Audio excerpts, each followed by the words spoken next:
Good morning friends, मैं Vaishali Vraj management के YouTube channel में आप सभी का तहे दिल से स्वागत करती हूँ। दोस्तों, बोध कथा की सीरीज़ में आज की कहानी है भेंट और दान में क्या अंतर होता है। कहानी है राजा जनक जी की। राजा जनक जी से हम सभी परिचित हैं। राजा जनक जी को विदेह कहा गया है। वे एकमात्र ऐसे राजा थे जिन्हें राज्य करते हुए भी ऋषि तुल्य माना जाता था। एक बार एक महान संत रैक्व नामक राजा जनक जी के पास गए। वे महान ब्रह्मवेत्ता थे। अंततः राजा जनक जी उनकी साधना से बेहद प्रभावित होते थे। रैक्व ऋषि जी ने जनक जी को साधना की शिक्षा दी। इस पर राजा जनक जी ने उनसे प्रार्थना की, महाराज, आपने जो मुझे ज्ञान दिया, साधना का जो द्वार मुझे दिखाया, उससे मैं आपका बहुत ही ऋणी हो गया हूँ। इसके बदले में मैं आपको संपूर्ण राज्य अर्पित करना चाहता हूँ। ऋषि रैक्व जी ने निर्विकार भाव से कहा, जनक जी, मुझे राज्य से क्या मतलब?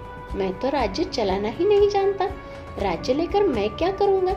राज्य तो उस व्यक्ति को चाहिए जो राजसी प्रवृत्ति का हो। मैंने तो रजोगुण और तमोगुण दोनों पर विजय प्राप्त कर ली है और अब सतोगुण की साधना में लगा हूँ। मुझे राज्य की आकांक्षा नहीं। इस पर जनक जी ने पुनः निवेदन किया, यदि मैं दक्षिणा स्वरूप कुछ देना चाहूँ तो गुरुजी आपको। ऋषि रैक्व धैर्यपूर्वक इस बार बोले, जनक जी, यदि तुम दान ही करना चाहते हो तो राज्य नहीं बल्कि राज्य देने का जो अहंकार आपके अंतर्मन में पनप रहा है वह मुझे समर्पित कर दो। ऋषि रैक्व जी के इस कथन से जनक जी की आंखें खुल गई और रैक्व जी द्वारा सिखाई गई साधना के मर्म तक राजा जनक जी पहुंच गए। तो दोस्तों, इससे हमें क्या सीख मिलती है?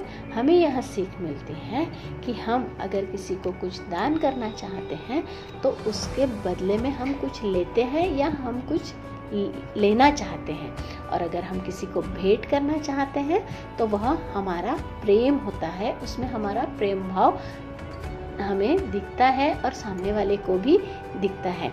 यही इस कहानी से हमें सीख मिलती है। Thank you so much.